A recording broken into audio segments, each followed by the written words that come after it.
Your car is already being towed. Don't test me.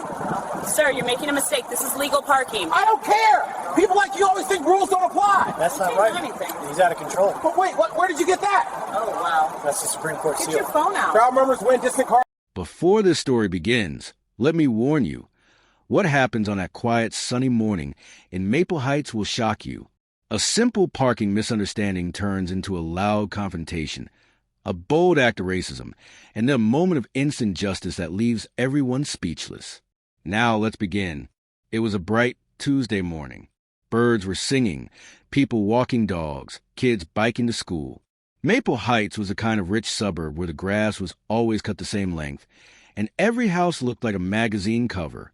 Dr. Naomi Carter, a calm, smart, soft-spoken black woman in her mid-40s, pulled her silver sedan into a small public parking spot beside the courthouse annex. She worked as a legal researcher for the United States Supreme Court and was in town for a quiet meeting with the local judge. She wore simple clothes, jeans, and neat blouse, and her ID badge tucked safely inside her folder. As she stepped out her car and locked the door, she noticed a sheriff's deputy across the street staring at her with a tight jaw and narrowed eyes.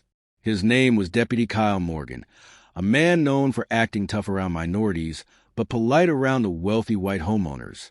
Naomi didn't think much of it. She simply walked toward the courthouse steps. Halfway there, she heard a loud engine rumble. She turned. Deputy Morgan had pulled his tow truck right behind her car. She frowned. "Excuse me, sir. That's my car. What are you doing?" Kyle didn't answer. He just slammed the truck door and walked to her car with the tow hooks. "Sir, my car is legally parked," Naomi said gently. Kyle gave a fake smile, the kind people use when they're pretending to be in charge. "Lady," he said loudly, "this is a resident-only zone, and you people always try to sneak into areas you don't belong." Her eyebrows slowly lifted. "You people," he shrugged.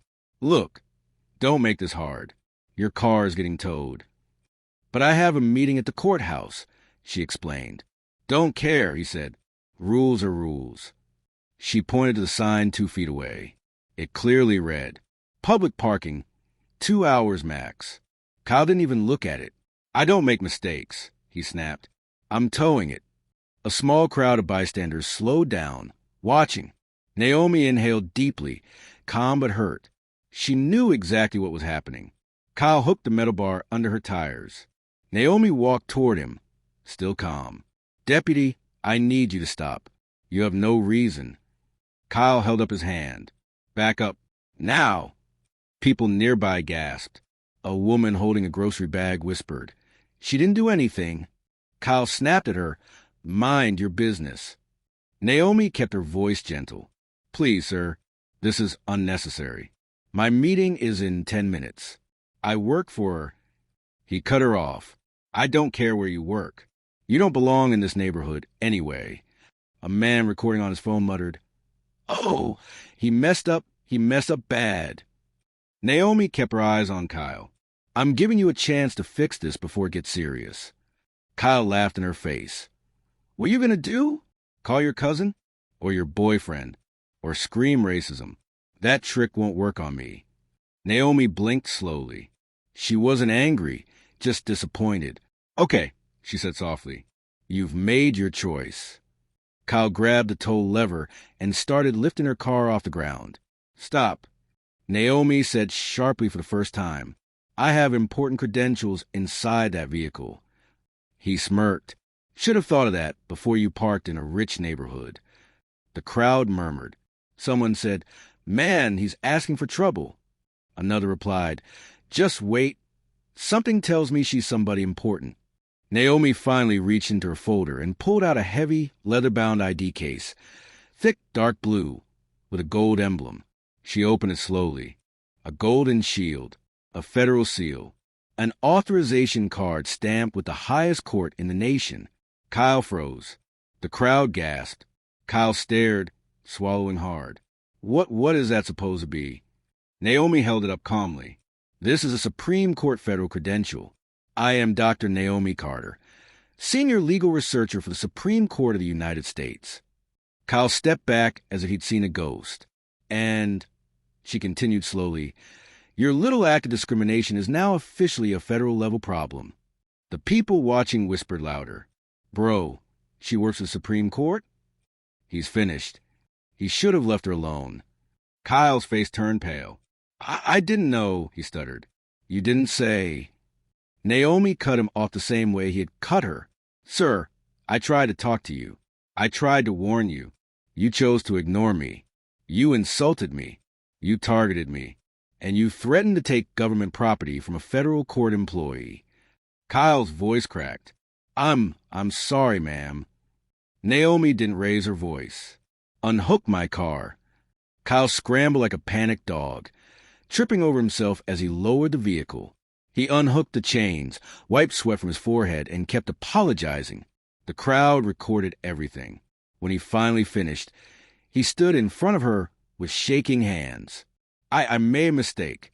Please don't report this. Please." Naomi closed her folder gently. "I'm heading inside the courthouse right now," she said. "And yes, I will be reporting everything."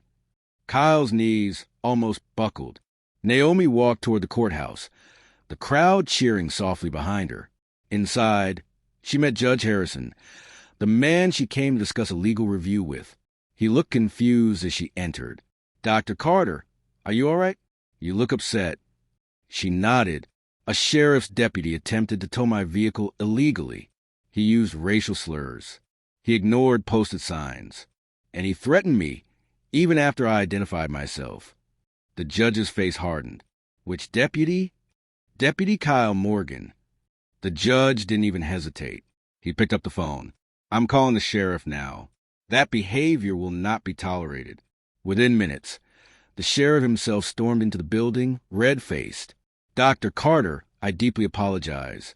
Deputy Morgan has been placed on immediate suspension pending investigation." Naomi nodded. "I don't want revenge," she said softly. "I just want fairness for everyone." The sheriff lowered his head. "You'll have it."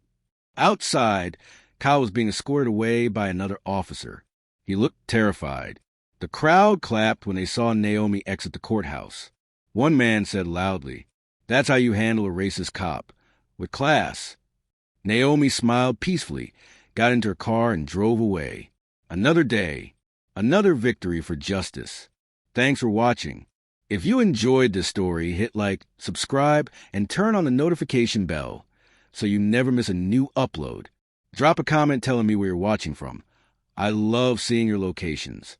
And don't forget to share this video with anyone who believes in fairness, courage, and real justice. Your support keeps these powerful stories coming. See you in the next one.